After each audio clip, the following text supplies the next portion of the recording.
Boa noite a todos. Muita paz a todos. Vamos falar um pouquinho de Evangelho. Vamos falar sobre a parábola do filho pródigo. Vocês conhecem todos, não conhecem? Na realidade, a gente vai falar da parábola do filho pródigo dentro de uma visão simbólica, analisando os símbolos que foram utilizados. E aí a gente tem uma visão muito mais abrangente do que foi dito naquela época. Está relatada no Evangelho de Lucas, capítulo 15, versículos de 11 a 32. A primeira questão que a gente pensa é por que Jesus falou por parábolas? E aí a gente passa mais de 2000 anos decodificando, tentando entender, né? E o curioso é que daqui a 1000 anos nós vamos entender essa parábola e outras de uma maneira muito mais profunda e muito mais abrangente, porque ela foi falada dentro de uma linguagem simbólica. E quando a gente olha para alguma coisa e entende essa coisa como um símbolo, toda vez que a gente olha um símbolo, a gente olha de uma maneira renovada. A gente olha de acordo com o nosso entendimento da época. Então, a parábola do filho pródigo, o texto de Jó, a parábola do semeador, dos talentos, elas são extremamente ricas, porque quando elas foram ditas e relatadas, elas foram para sempre. E para sempre por quê? Porque numa linguagem simbólica. Se não fosse numa linguagem simbólica, todas elas já estariam totalmente superadas. Então, Jesus usa uma linguagem da época, que era típica da época, de falar por parábolas, de falar querendo dizer, de falar usando símbolos, e dessa maneira nós conseguimos até hoje olhar para ela e falar, puxa, e tem mais isso, e tem mais aquilo. Então, a linguagem simbólica, ela permite a interpretação de acordo com a nossa evolução, de acordo com nossos estudos, de acordo com o nosso entendimento. E aí, essa parábola é interessante porque um dia está o Senhor e seus filhos, seus 2 filhos, e um deles, que viria a ser o filho pródigo, diz assim para o pai, que era muito rico: pai, o senhor me dá aí a minha parte da herança, que eu vou embora. E o pai fala, ok. E ele vai embora. O outro fica. E aí, aquele primeiro filho, então, esse filho pródigo, quando ele fala assim, me dá aqui minha parte, me adianta minha parte, ele comete alguns erros. Alguns erros que os advogados de hoje dizem assim, olha, não existe herança presumida. Portanto, ele não entra, de fato, na posse ou de posse dos bens do pai. O que acontece é que o pai dá um valor para ele, mas não exatamente como herança, ele dá um valor. E o filho vai embora. Aí, dentro do entendimento da psicologia, e na psicologia junguiana, em que pese eu praticar uma outra abordagem, mas todas são ricas, existe o processo de individuação. O que é esse processo de individuação? É aquilo que vai se construindo a partir de um determinado momento, como a sua realidade, como o seu processo, como o seu desenvolvimento da personalidade. Então, o Jung, ele diz assim, isso acontece lá pelos 30 e poucos. Mas é um período estimado. E aí são aquelas fases que as pessoas relatam, que se a pessoa não se dá conta de que tem que fazer alguma coisa, dar uma direção na vida, ou crescer, ou buscar esse entendimento, é como se a vida desse um encontrão e dissesse assim, ó, e vai ter que aprender, agora vai ter que fazer. Né? Então, é relatado que é por volta dos 30 e poucos.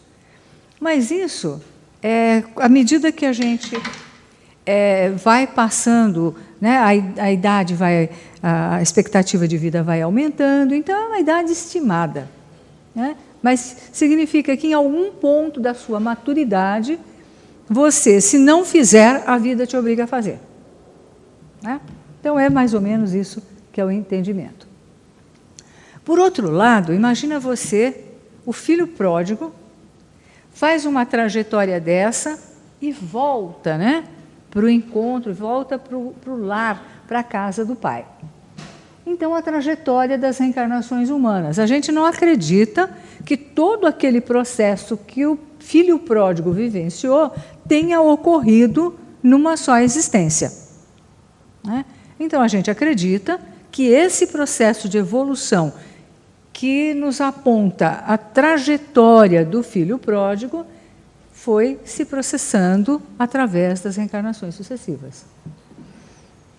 E esse caminho, né, o que ele fala quando é assim, me dá meu dinheiro que eu vou embora? Ele não tem consciência do que ele está pedindo. Ele não tem muito entendimento do que ele está fazendo. Então, a gente diz que ele sai de um estado de inconsciência e retorna à casa do pai mais consciente. Quanto? Cada vez que ele sai para aprender, para ampliar o seu estado de consciência. Então, nós vemos que isso é impossível de fazer numa existência só. Num primeiro momento, o que ele faz?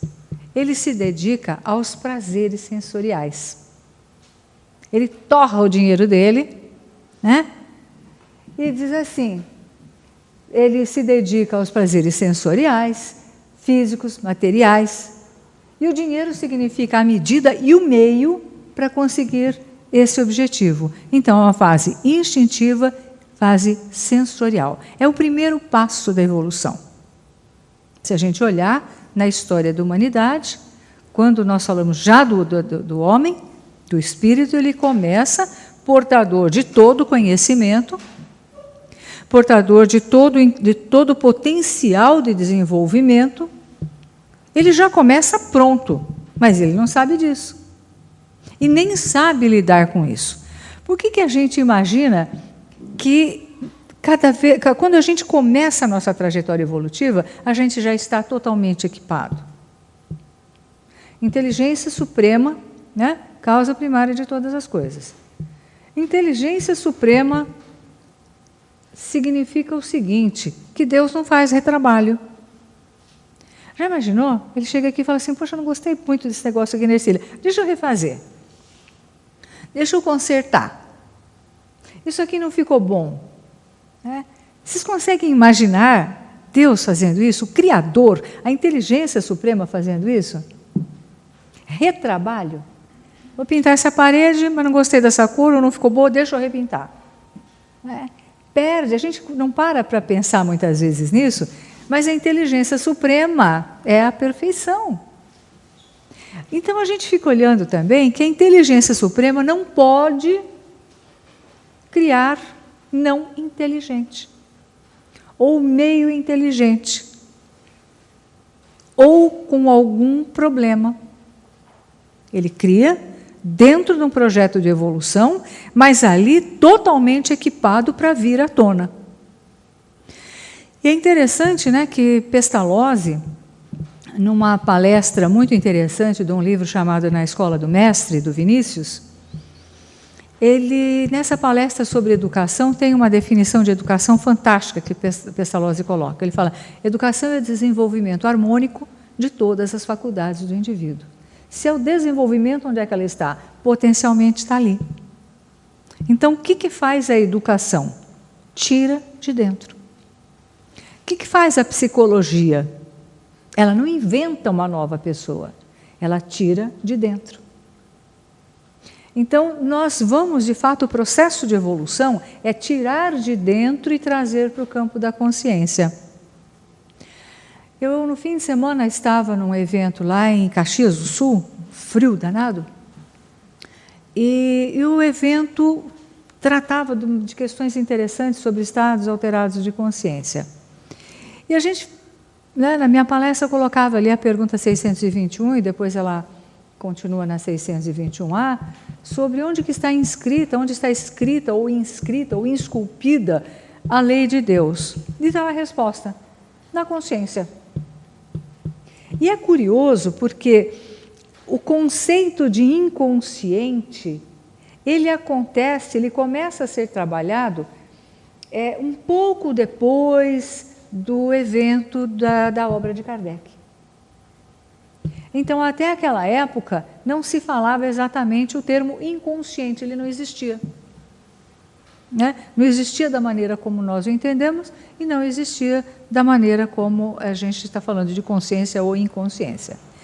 Então, a pergunta de Kardec, ela tem uma pegadinha, está na consciência. Ele diz assim, e se está na consciência, por que tem que fazer um esforço para tirar de lá? Aí, assim, porque o homem não presta atenção, o homem esquece, ele negligencia o seu próprio processo.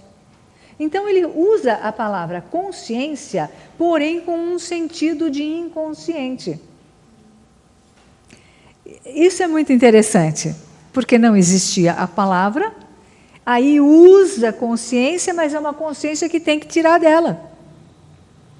E aí a gente fala, bom, mas se está numa consciência que a pessoa não se dá conta, isso passou a se chamar inconsciente.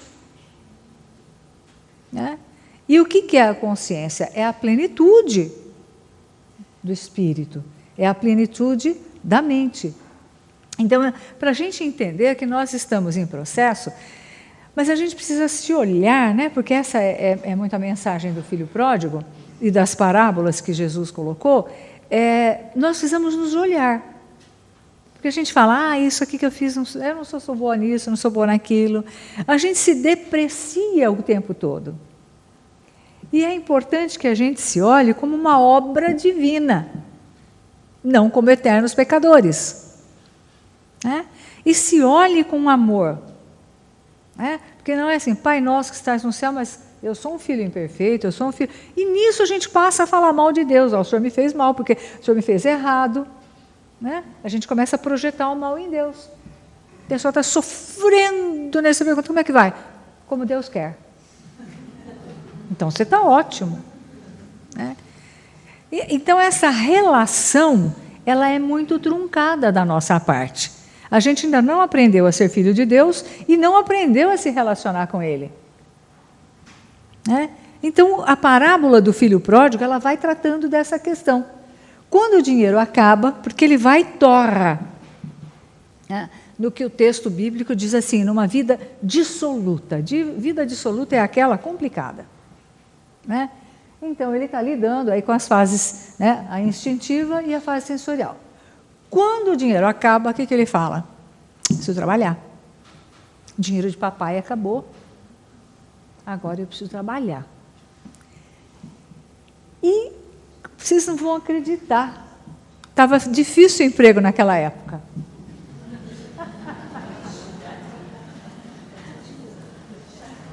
Lá naquela época já estava complicado. E ele acaba conseguindo um empreguinho que dá exclusivamente para ele comer. Para sobreviver, comer mais ou menos. Né? Então, nós voltamos lá. Vamos voltar um pouquinho naquelas fases. Vamos imaginar que nós estejamos imersos no amor, né? No amor pleno. Né? A gente está lá mergulhado. Aí lá no comecinho nós somos instinto. Nós lidamos instintivamente com as coisas. Eu não tenho muito a percepção de mim mesmo, do que é bom para mim. O conceito de autoestima está muito distante de ser alcançado. E a gente reage instintivamente. Eu preciso comer, eu preciso dormir. Né? Então, são questões muito, muito, muito básicas. Dizem que nessa época, que que a gente não se lembra porque já está aqui, né? Mas diz que não se ganhava flores, né? Não se chamava para jantar, né? A coisa era muito objetiva, né? Depois da questão instintiva, nós começamos a lidar com a sensação. Nós já começamos a perceber o que é mais agradável e o que é mais prazeroso, o que é mais gostoso. Já não basta pegar uma perna de dinossauro, né? Você já começa a querer botar um temperinho, né? Não existia conceito de família, então valia tudo, em termos da sobrevivência. E aí, além do instinto, já começa a falar, mas essa moça já é mais simpática, apesar dela ser desgrenhada, né? Era terrível, né? Nossa. Então, mas essa daqui parece que faz mais sentido, né? Então, nós começamos a falar de sensações. Puxa, que bom que eu estou te revendo, né? Não tenho muito a percepção do outro, mas começo a perceber algo assim embrionário em termos de ser especial ou não. E aí nós entramos no campo da emoção. Nós estamos pulando milênios de evolução de uma bola para outra, né? E aí a gente começa a perceber que certas situações, certas pessoas, certas vivências, certas lembranças começam a nos sensibilizar, começam a nos causar alguma emoção. As pessoas começam a ficar especiais. Algumas relações se tornam especiais. Acho que a gente está meio aí, não está não? Na emoção? A gente fala tanto de emoção, né? Mas a gente está começando a lidar. Aí a gente começa a falar da razão. A razão já é uma puxada para o entendimento, é botar o pé no chão e começar a olhar as coisas do ponto de vista daquilo que me convém, daquilo que é bom para mim. Eu já começo a ver se aquilo é verdade. Poxa vida, chega sábado e domingo, o sujeito viaja. Todo sábado e domingo, esse cara é enrolado. Certo? É mais ou menos por aí. Aí, depois da razão, então a gente já está começando a olhar para frente, né? Que é a ética. Nós temos falado muito de ética neste momento aqui no Brasil, né? Nós começamos a cobrar posturas corretas, justas, honestas. A gente começa a cobrar a lei, né? Nós estamos querendo a justiça e queremos a lei. Então, nós estamos entrando no campo da ética. Digamos que lá no começo do instinto, o homem das cavernas puxava a mulher das cavernas pelo cabelo. Depois, ele começa a tratar um pouco melhor, porque, afinal de contas, ela tem algo que já é mais prazeroso, mais agradável. Depois, aquela pessoa já tem algo emocional que vincula, algo emocional que faz a ligação. Aí, nós começamos a trazer para o campo da razão, e já que eu sinto tudo isso, já que eu quero tudo isso, eu começo a me organizar para aquela situação acontecer de uma outra forma, né? E a caverna também não tem luz elétrica, a caverna não tem água encanada, a coisa está meio ao Deus dará. Então o que a gente começa? A organizar as coisas, porque é racional que seja dessa forma. A ética, nós começamos a colocar, por exemplo, como nós estamos dando exemplo, a relação dentro de um projeto. Eu sinto, é prazeroso, eu me emociono, eu tenho uma razão para isso, mas eu tenho que ter um projeto. Eu tenho que colocar isso de uma forma legítima. Veja como nós vamos acrescentando camadas nas nossas escolhas, né? E aí nós chegamos, né, no sentimento, que emoção é diferente. E aí, quando nós chegamos na ética e no sentimento, pode ser até que aquela relação mantenha alguma coisa instintiva, mantenha alguma coisa sensorial, mas ela já não é mais preponderante, porque importa o que eu sinto, importa os valores que eu quero ter numa determinada relação, na ética, na razão. Importa a vivência como um todo. Veja como a gente precisa de milhões de anos para chegar nessa... E isso tudo mergulhados no amor. Né?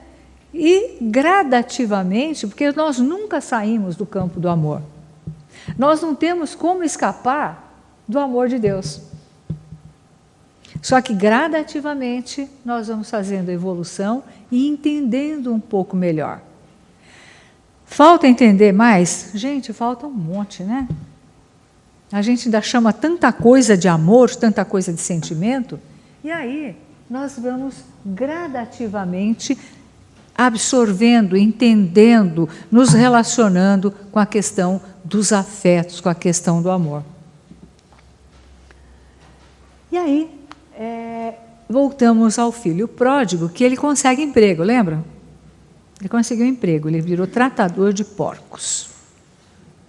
Mas a vida estava difícil. O que ele ganhava não estava dando para comer. Né? Então, o que ele começa? A comer a comida dos porcos. E quando isso acontece, o patrão dele fala, opa, essa comida é do porco, não é sua não. O que é isso? É comer a comida do porco? E por quê? Porque o porco era o bem do patrão. Era o que traria um lucro para o patrão. E, portanto, algo a ser tratado com todo interesse, com todo cuidado. Né? Mas aí, a gente já tem um símbolo, que é o símbolo do porco. A gente nunca pensa, mas em termos simbólicos a história muda toda. Então, o que é o porco? O porco tira... E veja só, nós não temos nada contra o bichinho porco. Ele faz isso até porque nunca ninguém mudou o ambiente onde ele fica. Mas desde aqueles tempos o porco ficava ali naquela lama, naquela bagunça. Então, o porco tira o seu prazer da lama e do esterco. Ele fica ali naquele contato, muito terra. Né? Então, nós temos no Islã, em algumas religiões, a proibição da ingestão da carne de porco. É proibido comer porco. Porque o porco é considerado muito material, muito concreto, muito pé no chão, muito pé na lama.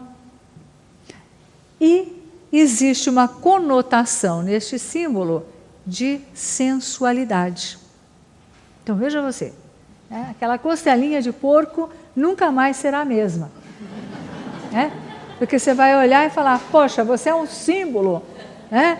De pé no chão, de pé na lama, no esterco, e de sensualidade, ou costelinha danada. Né?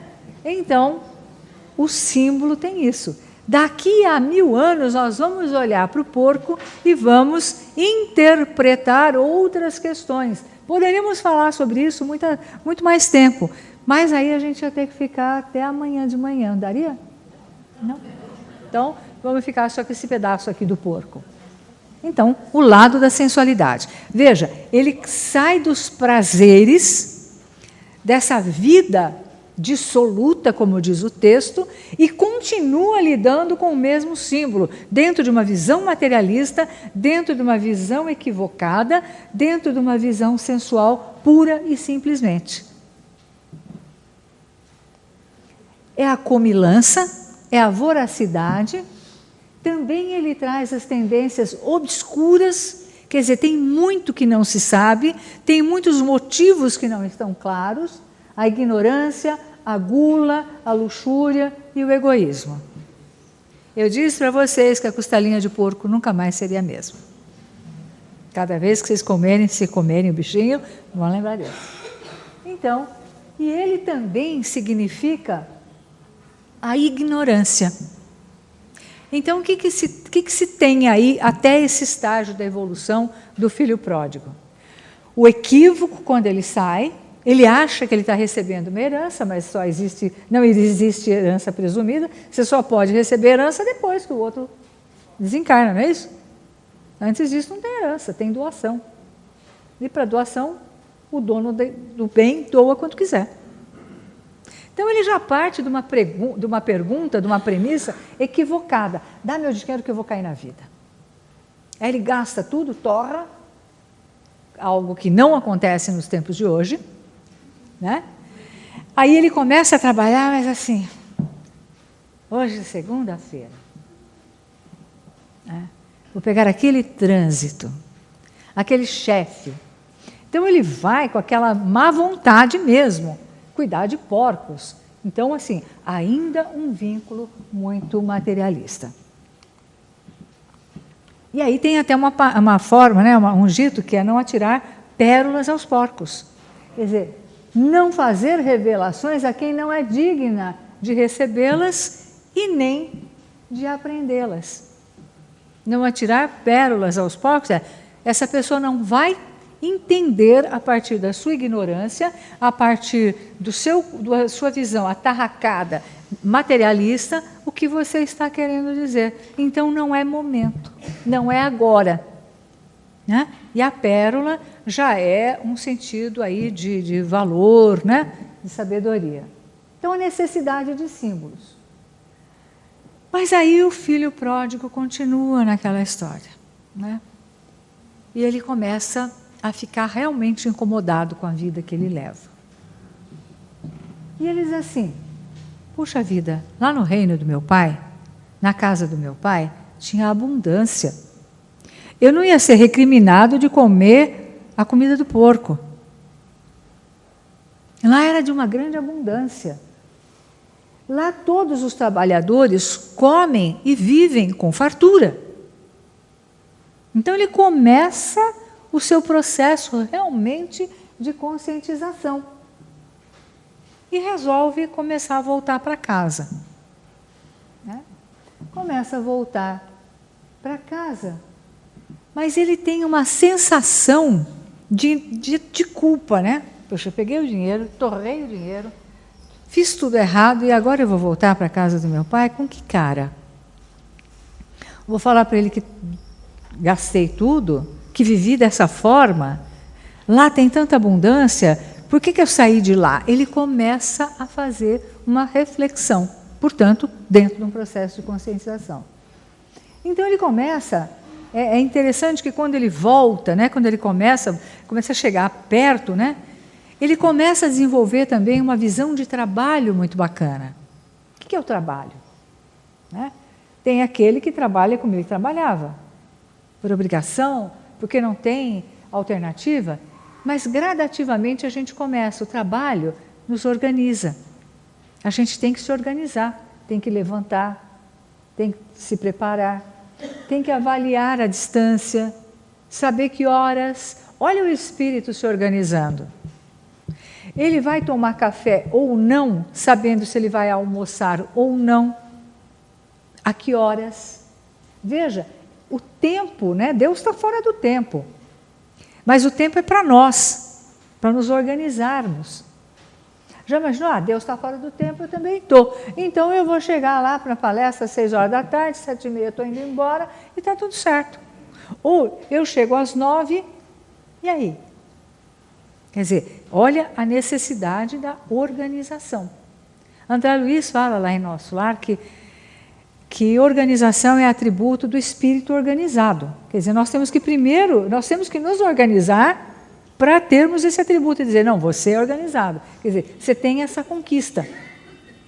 Ah, e a gente vê isso, por exemplo, num processo dentro de casa. Nós somos organizados?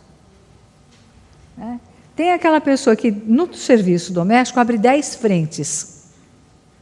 Abre o armário aqui, põe a roupa ali. Quando você olha, a casa está um caos. Aí dá a hora, o que você faz? Sai fechando tudo, fique onde ficar e no estado que ficar. Só que no dia seguinte eu não vou encontrar. não vai estar pronto. E eu começo a falar, não, desse jeito não dá certo. Então, o espírito começa a sentir a necessidade da organização. E o trabalho é o que mais nos coloca diante dessa proposta de evolução, a questão da organização. Aí eu começo também a pensar que eu gosto de ser bem tratado. Não coma a comida do porco. O que você pensa que você é? Você é menos do que um porco. E aí você fala, puxa, na minha casa, na casa do meu pai, tinha abundância. E tem mais, ele respeitava as pessoas. Então eu começo a ver que o trabalho e o respeito, olha só, a gente já falando de respeito. Nós já saímos do instintivo, já saímos do sensorial, não é que eles tenham acabado, mas ele passa a integrar outras conquistas, né? E aí a gente vai caminhando nessa toada. E aí o que acontece? Ele, ao voltar para casa, o pai percebe que ele está chegando. E o pai tem uma atitude interessante, porque o pai ele não fala assim, deixa que ele que chega, ele que quis ir embora, quis pegar o dinheiro. Está vendo como ele voltou? Vou esperar aqui. Quando ele chegar, eu vou dizer, está vendo? Não te falei? Não é assim que pai e mãe fazem? Pois é, esse pai não. Ele fala, puxa vida, ele está aprendendo, ele está voltando, deixa ele lá. Ele abraça, ele se emociona quando o filho está voltando. O pai sabia o tempo todo. Então, quando ele começa, quando ele vê que o filho está voltando, ele vai ao encontro. Ele não fica nessa posição humana que nós temos, da gente querer ter razão, de aproveitar toda a oportunidade para dar carão no outro. Quando o outro toma o rumo, quando o outro aprende, quando a gente vê esses indícios no outro, a gente fala, não, mas vamos esperar para ver. Claro que o pai está num outro campo informacional, mas ele fica feliz. A gente fala, mas você errou, há 20 anos você errou, você fez.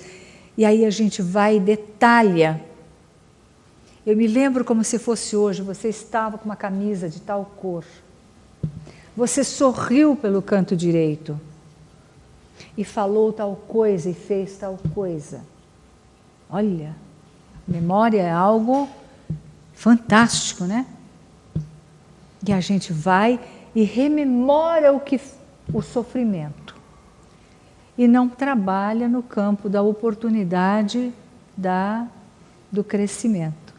O pai não, ele olha, está voltando, passou por essas etapas, aprendeu alguma coisa, está voltando, vai ter que sair de novo para aprender outro ciclo, mas que bom que ele completou pelo menos essa parte, pelo menos essa etapa.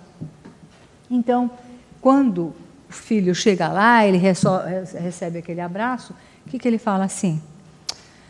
Pai, eu sei que eu pequei contra ti.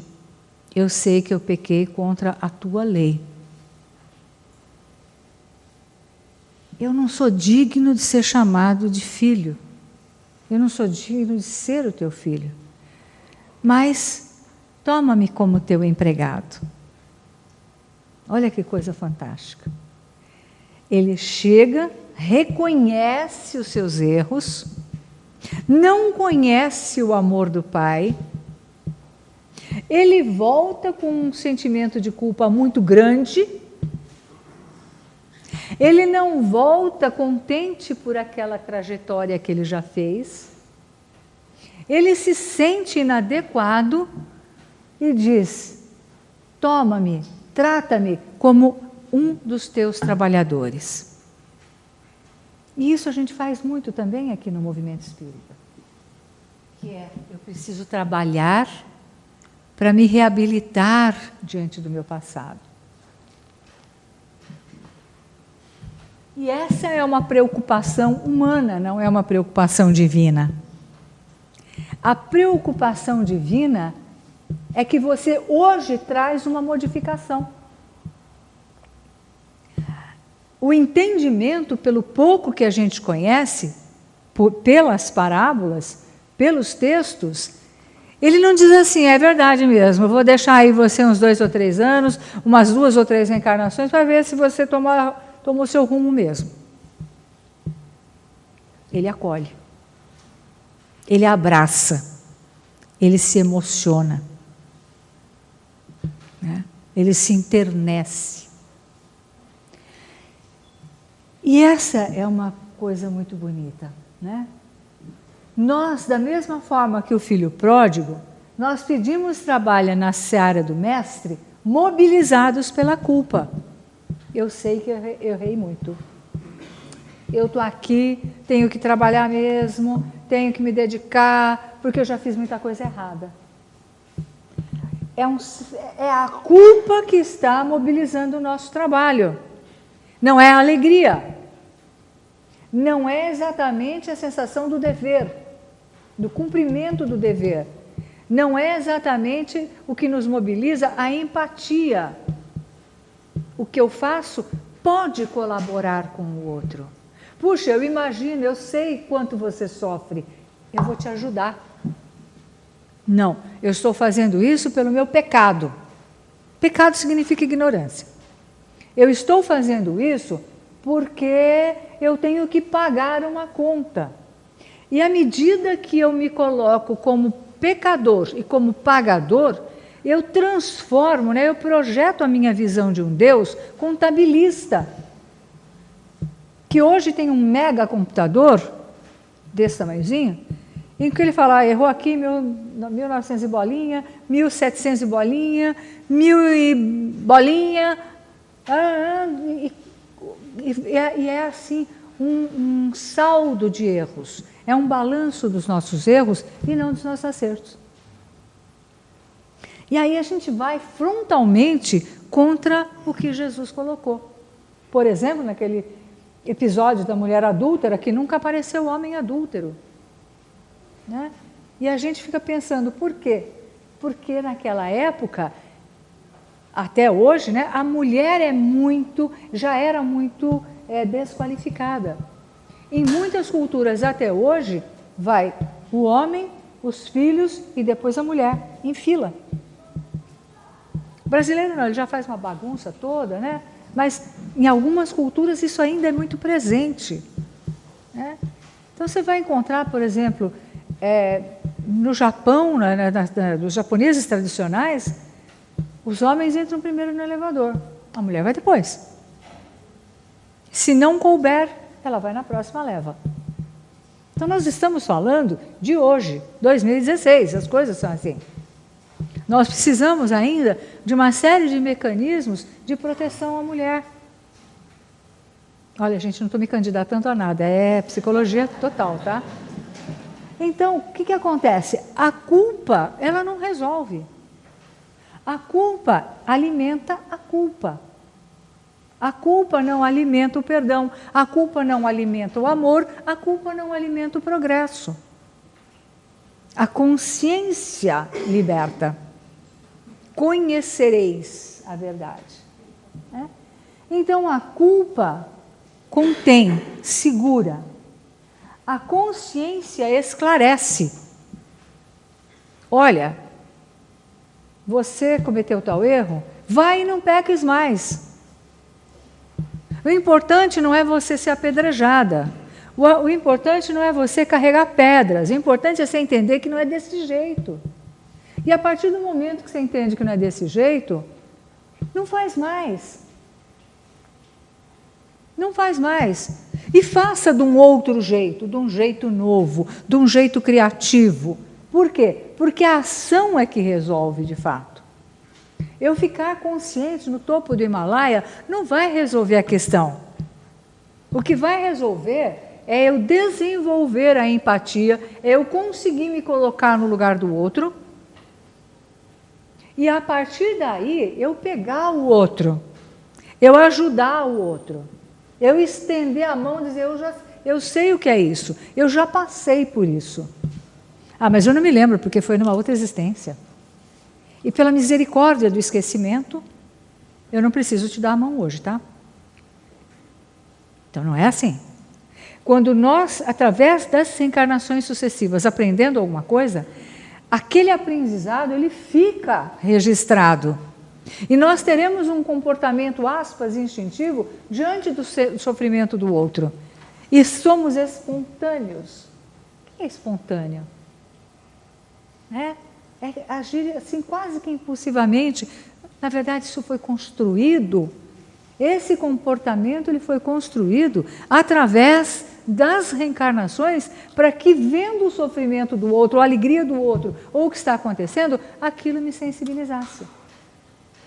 Então, o gesto espontâneo de hoje é fruto de um aprendizado, de um esforço ou de muita dificuldade que nós já tivemos que superar. Aí eu olho para o outro e falo, que maravilha, deixa que eu te ajudo. Não sofra. Né? E aí, mas eu não me lembro. Isso não é desculpa, porque se o aprendizado tiver sido realizado, isso vai brotar de dentro de nós. E nós teremos o quê? Uma ação. Né? Nós teremos um comportamento. Nós traremos uma contribuição. Então não adianta, estou me conscientizando ou já me conscientizei, legal, e agora como é que vai ser? Né? E tudo aquilo que a gente aprende, para nós, ele tem uma repercussão nas nossas relações. E aí, continuando, né, ao nos sentirmos indignos da condição de filhos de Deus, nos esquecemos do amor incondicional que Ele dedica aos seus filhos. Essa questão do amor incondicional é muito bom para a gente, né? Se a gente hoje conseguir pensar um pouquinho nisso, pensa que Ele não está nos vendo hoje como eternos pecadores, mas como filhos queridos e amados que estão aprendendo. Né? Quando uma criança fala uma palavrinha, ou ela consegue fazer alguma coisinha, a gente sorri. Dentro de uma visão pequena e humanizada de Deus, será que Deus sorri com a gente, com cada um de nós? Será que Ele sorri comigo, com você? Né? Porque a gente imagina que tem ali uma mão pesada, a mão de Deus vai pesar sobre você. Né? Então essas questões elas são muito interessantes. A questão do amor incondicional. O amor ele é sempre incondicional. O limite é para controlar algum comportamento inadequado. Eu amo meu filho intensamente, mas eu preciso que ele não suba na mesa, que ele não quebre o vidro, que ele aprenda a se comportar, que ele tenha um relacionamento civilizado com as pessoas e, se possível, amoroso e generoso, de acordo com aquilo que a gente for mostrando para ele. Então, veja, o amor é incondicional. Agora, a correção, a educação, ela precisa acontecer. Né? O filho pródigo, então, volta nessa condição. Quer ser empregado, sem direitos, mas já com a noção da necessidade de trabalhar para ter uma vida que dê um suprimento digno. Ele quer o trabalho, ele reconhece a importância do trabalho, mas ele quer ser respeitado, ele quer ser tratado com dignidade. Veja como muda aquele que guardou, que jogou, que torrou, que foi cuidar dos porcos, como ele vai modificando. O pai que a parábola nos aponta é o próprio amor, né? Ao avistar o filho voltando, se compadece, se emociona, vai ao seu encontro correndo e o abraça e o beija. Né? Então veja só a alegria, né? A alegria do amor quando nós damos um passinho, quando a gente consegue alguma coisa. Bom, mas aí ele chega lá, abraça, beija. Diante da visão equivocada do filho, que quer ser apenas empregado, o Senhor lhe oferece uma nova veste, um anel e sandálias novas. E aí tem outro símbolo. O anel. O anel, ele está no mesmo campo da aliança. Né? Que significa o quê? Destino associado. Quando um casal se pede em casamento e se oferece ou o anel ou a aliança, a pergunta é: você quer ter um destino associado ao meu?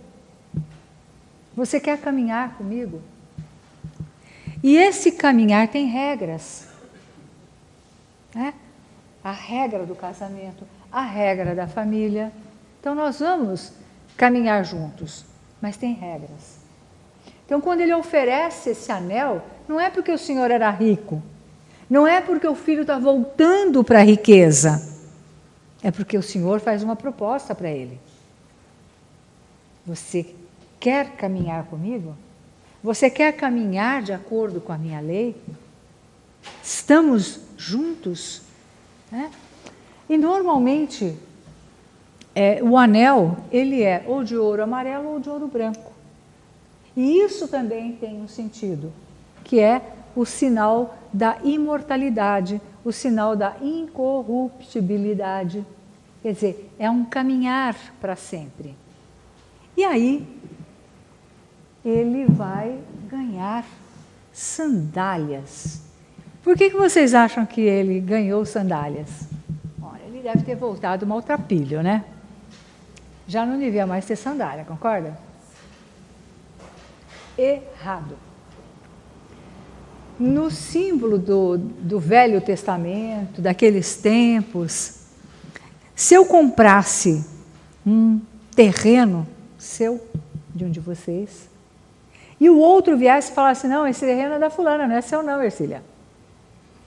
Esse terreno que você está usando não é seu.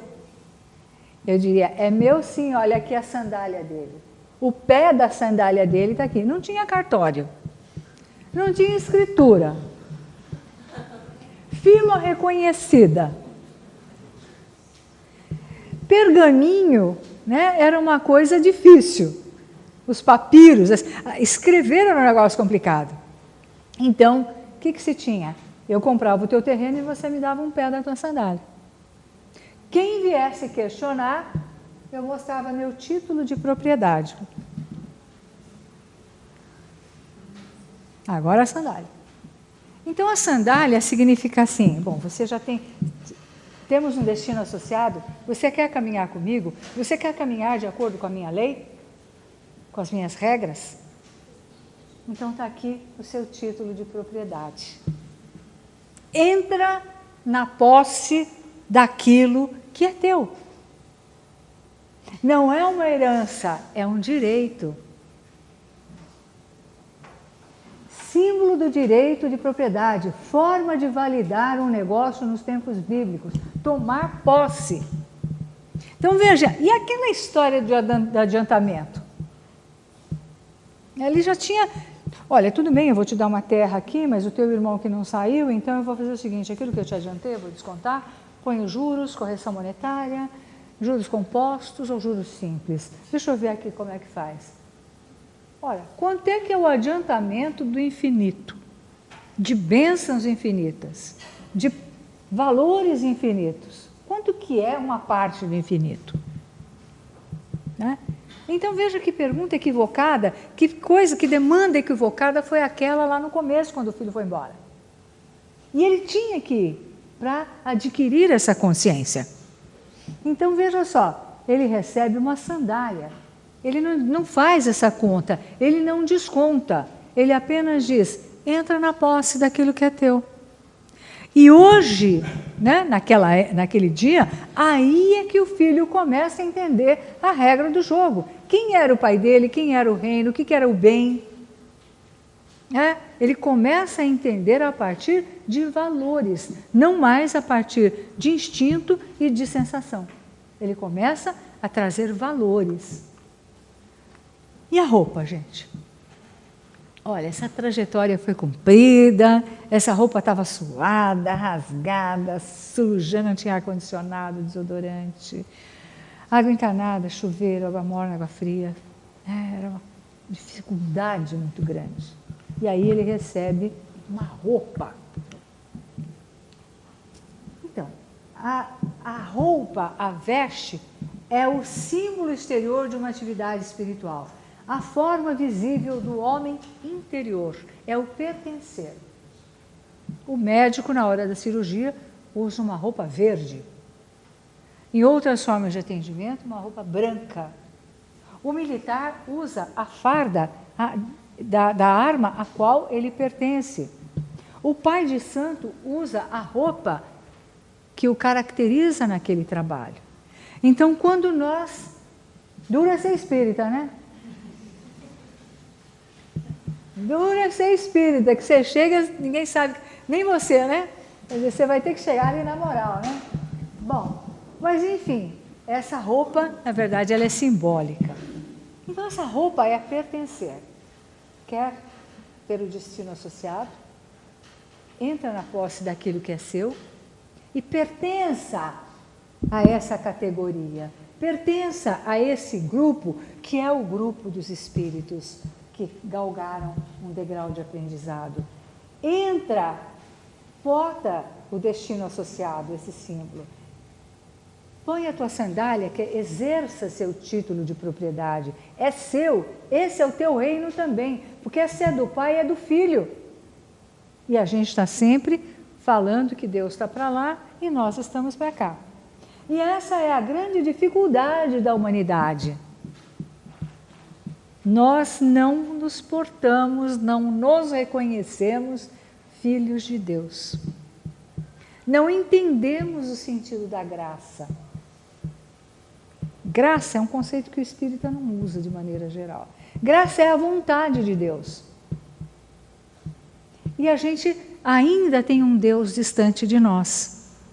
E a gente precisa começar a chegar perto. Do nosso jeito humano, do nosso jeito infantil. Nós somos as crianças de Deus. E ainda vamos quebrar muito cristal, vamos sujar o sofá, ainda vamos enfiar o dedo no olho. Né? A gente ainda vai cometer muito isso, mas a gente precisa começar a se familiarizar com essa condição de filho de Deus. Senão, o que eu faço com a parábola? Que está mostrando isso o tempo todo. Como é que eu me olho a partir do entendimento que não é a culpa que eu carrego, mas a consciência que eu desenvolvo e a ação que eu pratico que vai mudar as coisas? Quando é que eu vou me dar conta de que as ferramentas estão à minha disposição o tempo todo? Quando é que eu vou realmente ter autoestima? Que não é se saber perfeito, mas é saber o que é bom, o que faz bem para nós e quem nós somos. Quando é que eu vou levantar da cama, olhar no espelho e falar, bom dia, filha de Deus? Quando é que eu vou deitar e falar, boa noite, meu pai? Eu vou dormir. Quando é que eu vou acordar e falar, bom dia, meu pai? Quando é que eu vou sair para trabalhar e falar aquilo que está no livro dos Espíritos, que eu seja um instrumento da tua vontade, que eu possa andar com o anel, que eu possa transitar no mundo como um reflexo de outros mundos, de outros territórios. Mas estou aqui agora. Como é que eu saio de casa para trilhar, para lidar com o reino do meu Pai? Quando é que eu olho o trânsito como algo que eu tenho que aprender a trabalhar, a resolver, a me organizar? Quando é que eu me visto com a veste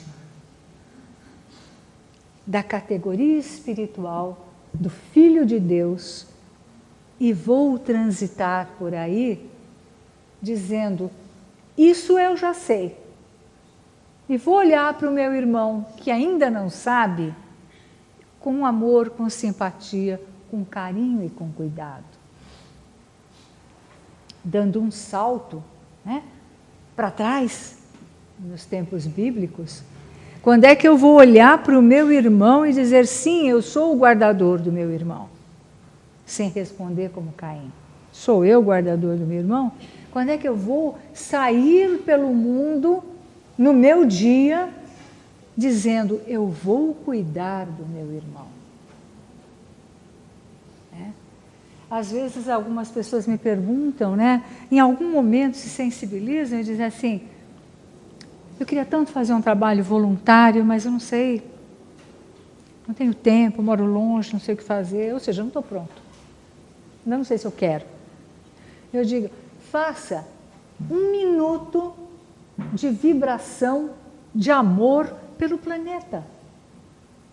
Contribua por 1 minuto, por 2 minutos. Uma prece vibrando luz, vibrando amor pelo nosso planeta. Essa é uma contribuição maravilhosa, porque a gente está preocupado em fazer coisas e não está preocupado em ser. E à medida em que nós entramos nos nossos territórios íntimos, que nós descobrimos que somos os filhos queridos e amados de Deus, quando eu boto isso para fora, que tudo que é evolução é tirar de dentro, quando eu olho e falo assim, puxa, Deus já fez o que Ele tinha que fazer por mim. Daqui para frente, eu é que tenho que fazer. Quando eu começo a trabalhar, essa vibração muda, porque eu saio do papel de vítima do destino. Eu paro de buscar culpados por possíveis insucessos ou sofrimentos e começo a perguntar o que é que eu tenho que fazer. Qual é o meu papel? O que queres que eu faça? Como Paulo perguntou para Jesus. Então, isso nós já vimos. Quando a gente fala, né, da questão da roupa ainda, e esse momento que o filho pródigo vive, nós estamos falando de um renascimento.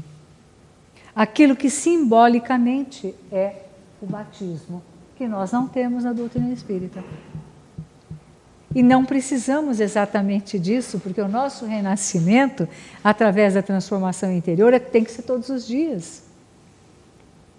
Em que pesa a necessidade do anel, da sandália e da veste. Isso nós não podemos abrir mão. Após completar o ciclo de reencarnações na condição humana, o espírito encontra-se diante de uma nova realidade, que é a realidade divina. Integra-se através da consciência, da compreensão das leis divinas e apropria-se do seu direito legítimo de filho de Deus. Claro que nós estamos falando de um caminho que ainda está por vir. Mas se a gente for esperto, tiver olhos de ver e ouvidos de ouvir, a mensagem está aí. Jesus já deixou para nós. Então é essa apropriação, é essa condição que nós precisamos começar a prestar atenção. Mas e o outro filho? Lembra do outro filho? Pois é, essa é a história mais comum que acontece. Minha mãe, meu pai, aquele que aprontou tanto, vocês tratam melhor. Eu que não faço nada de errado, você não presta atenção. Vocês não ouvem isso? Eu sei que ouvem, eu sei que ninguém fala. Então, o filho, ao saber que o pai estava dando uma festa para o filho que tinha voltado,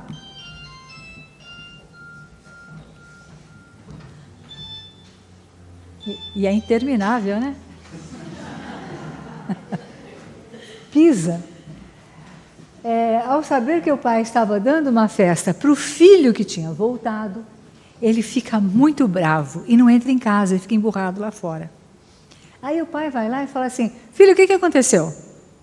Ele falou, o quê? Você mandou matar, fazer uma festa com dança, o novilho cevado. Eu que estou aqui, você nunca fez um cabrito para mim. O pai não se abala. Ele fala, olha aí, vai ter que ir para o mundo. Aí ele diz assim, meu filho, é o seguinte, aquele filho estava morto e reviveu. Estava perdido e achou-se. Ele não diz, eu achei. Ele diz, esse processo é seu. Esse processo é você. O que eu podia fazer por você está feito. Percebe como ele está colocando isso? O outro filho estava morto e reviveu. Tinha se perdido e achou-se. O que eu tenho que fazer? É justo que eu comemore. Você não tem nada com isso, não. Eu vou comemorar aquele filho que venceu a si mesmo e voltou para casa. É justo que eu comemore. Não sair de casa não significa ter conhecimento das leis divinas, até porque o outro, antes de sair, estava em casa. A casa já era aquela, mas ele não tinha o entendimento. Ele não tinha passado pelo processo. Então, não ter saído não significa ter consciência. Esse filho ainda não tinha atingido esse processo de maturidade emocional, de maturidade psicológica. Por que ele ficou? Porque assim meu pai vai ver que eu que sou bom, né? Enquanto o outro apronta, ele vai ver que eu que sou o legal da história. Ou, eu sei lá, eu vou sair por esse mundo, não sei o que tem por aí, não sei quem eu sou, não sei se eu dou conta. Né? Insegurança. Ele já usava, né? Na casa, já estava ali, ele estava na casa, certamente ele tinha algum anel, mas nós estamos falando de um anel conquista, de um anel simbólico, do fruto, né? Então ele já tinha tudo ali, mas ele não conhecia o sentido das coisas, ele não conhecia a realidade das coisas, né? Escondia-se atrás dos dogmas, se achava o dono da verdade a ponto de querer questionar Deus. Nós não fazemos isso? Por que isso aconteceu comigo? Por que o senhor fez isso comigo? É aquela história de Jó, eu quero entender por que o senhor tirou tudo de mim. Eu quero saber, eu me acho no direito de exigir contas, de tomar a satisfação. Né? Nós não nos damos conta da nossa pequenez ainda, da nossa infância espiritual. Escondia atrás de dogmas, acreditava-se dono da verdade, como único herdeiro. Ele era virtuoso de coração vazio, quer dizer, é da boca para fora. Ele era bonzinho, mas ele não era daquele jeito. E na hora em que ele passa pelo que ele entende como uma rejeição e pela inveja, ele se revela a partir dessa imaturidade dele também. O quê? Esse aprontou tudo aqui, vai chegar e achar que ele está bonzinho agora? Né? Então ele não acredita na recuperação do outro diante dos erros. A gente olha para o outro e acha sempre, você fez isso em 1900 e bolinha, então por isso você vai ser sempre assim. Né? E aí a gente fica preso onde? Em 1900 e bolinha. A gente fica preso naquele passado porque não consegue acompanhar a mudança dos fatos. Esse é o conceito de neurose. Eu estou presa a algo que já aconteceu e eu não consigo olhar para isso que aconteceu lá em 1900 e bolinha com os olhos com a experiência de hoje. Qual é o papel da terapia? Trazer para hoje e mostrar aquele fato. E agora, como é que você vê com esses recursos que você tem? O que a doutrina espírita coloca? Olha, você já fez um monte de burrada, de equívocos, de enganos, mas hoje o que você pode fazer? Te traz para hoje. E aí a pessoa fala, não, mas numa vida passada, quando eu era uma rainha poderosa, daí hoje você é o quê? Hoje o que você aprendeu? Né? Então a gente precisa voltar, vir para hoje. Né? Então todo o processo de evolução passa por vir para hoje. Né? Mas a minha mãe, eu sou assim porque minha mãe, eu sou assim porque meu pai. Quantos anos você tem? 40. Poxa, ainda está culpando seu pai, sua mãe e você. O que pode fazer por você mesmo? O que você fez nos últimos 10 anos, 15 anos por você? Além de culpar seus pais. É meio essa a linguagem, tá? E aí, o que eu herdei de Deus? O que eu herdei de Deus? Ao voltar para casa, o filho pródigo não é um espírito perfeito, não é disso que se trata. Mas ele é mais consciente e capaz de fazer escolhas mais conscientes. Lembra das bolas? Ele começa a se responsabilizar. ele começa a querer as coisas dentro de um projeto. Ele começa a querer as coisas incluindo a razão, incluindo a ética, incluindo o sentimento. Demonstra autoconhecimento naquela hora suficiente para saber o que é melhor para ele, não é melhor para cada meu pai. Eu vou voltar culpado, vou falar para ele me pegar como empregado, mas agora me basta saber que eu vou ser respeitado. Me basta saber que eu vou ser tratado de uma forma justa. Ele só não leva no entendimento dele o amor.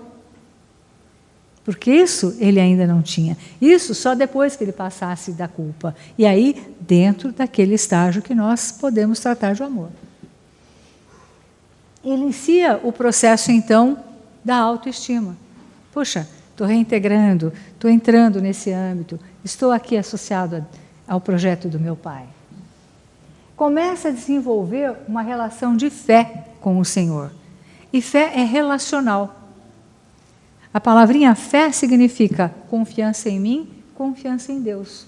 Porque se eu tenho só confiança em Deus, eu quero que Ele faça tudo. Eu não me vejo como um ser capaz. É preciso que a gente se olhe e veja também as potencialidades.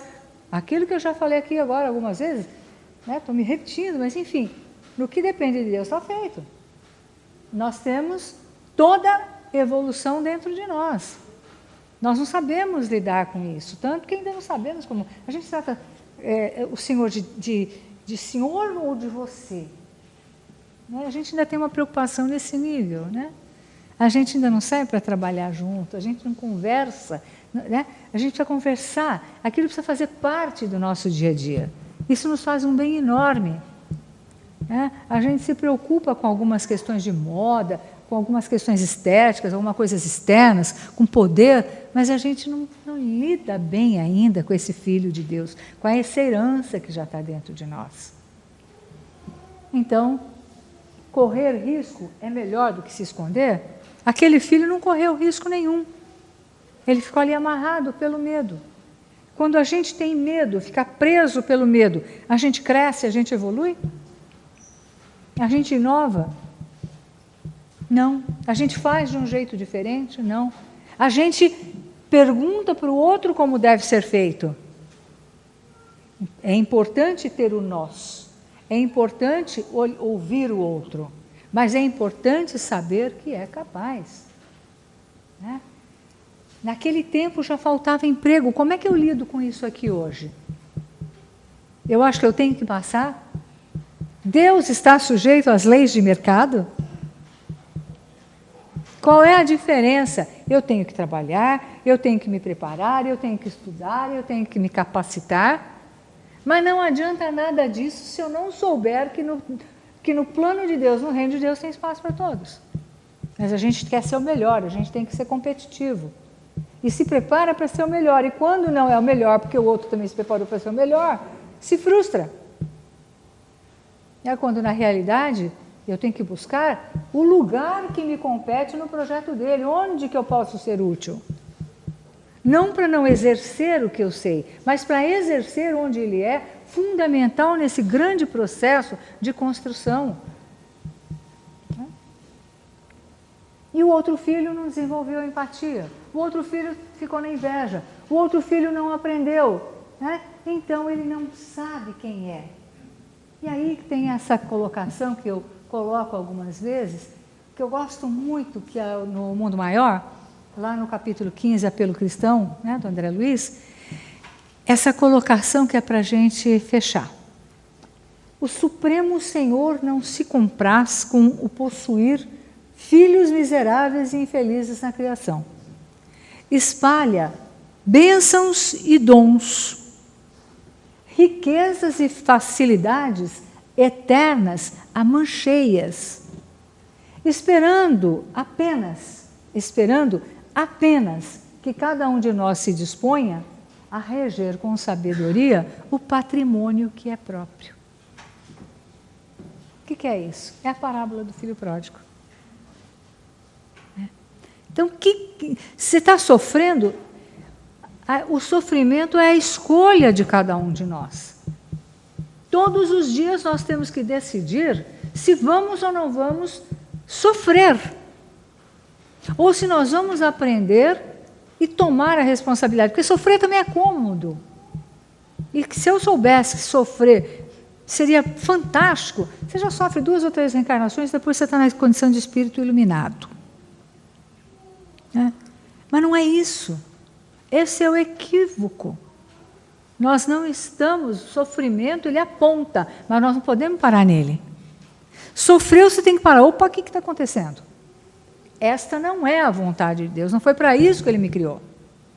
Então, o Supremo Senhor não fica feliz em possuir filhos miseráveis e infelizes. Por quê? Porque Ele espalha bênçãos e dons, riquezas e facilidades eternas, eternas. Lembra do anel de ouro? É para sempre. Lembra da sandália? É teu.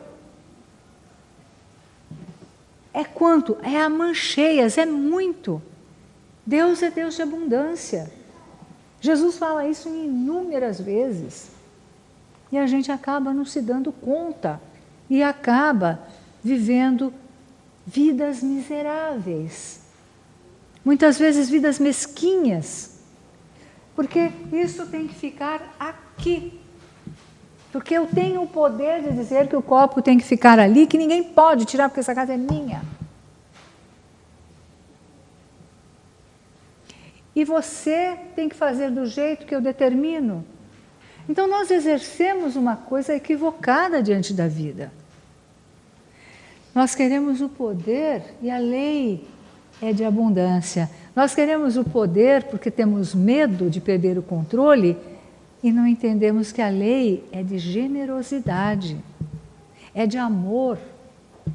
Emmanuel diz que a sociedade é o nosso lar coletivo. Se o nosso lar coletivo, eu tenho papéis, eu tenho direitos, mas eu tenho deveres. Se a minha família, o meu lar coletivo, não é minha casa, é meu lar, é onde mora a minha família, eu tenho amor, eu tenho uma organização de origem divina, como diz Emmanuel, onde eu vou encontrar afetos e desafetos que representam os meus equívocos também, para ter a oportunidade de ajuste e reajuste, como diz Emmanuel, inevitáveis diante da lei do destino, que é da lei da vida.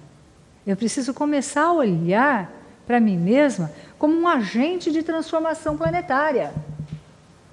Eu tenho que sair todos os dias, ou ficar, dizendo eu sou capaz de mudar essa coisa aqui. Eu vou espalhar meu amor, meu entendimento, eu vou ajudar as pessoas, eu não vou julgar. Eu não vou tomar partido, eu vou fazer aquilo que me compete no projeto de Deus. Me orienta, me toma como instrumento da tua vontade. Deus se serve da sua criatura para atingir os seus fins. Está lá no Livro dos Espíritos. Eu tenho que estabelecer essa relação. Eu tenho que me colocar numa faixa de sintonia que eu receba essas vibrações, esse campo informacional e possa reagir dentro dele. Por quê? Porque não é da felicidade dele ter filhos miseráveis. Nós não queremos ver um filho nosso miserável. Nós não queremos ver um filho nosso sofrendo. E a gente ainda está nesse nível de evolução. Imagina Deus. Então eu preciso pegar a sandália e me apropriar desse reino, sabendo que Ele já me dotou do melhor que é dele próprio. Disponha-se a reger com sabedoria, não é com sofrimento, com orgulho, com mesquinhez, mas com sabedoria. Né? Sabedoria é um estágio que a gente tem que alcançar em algum momento. O patrimônio que já é nosso. E essa é a parábola do filho pródigo.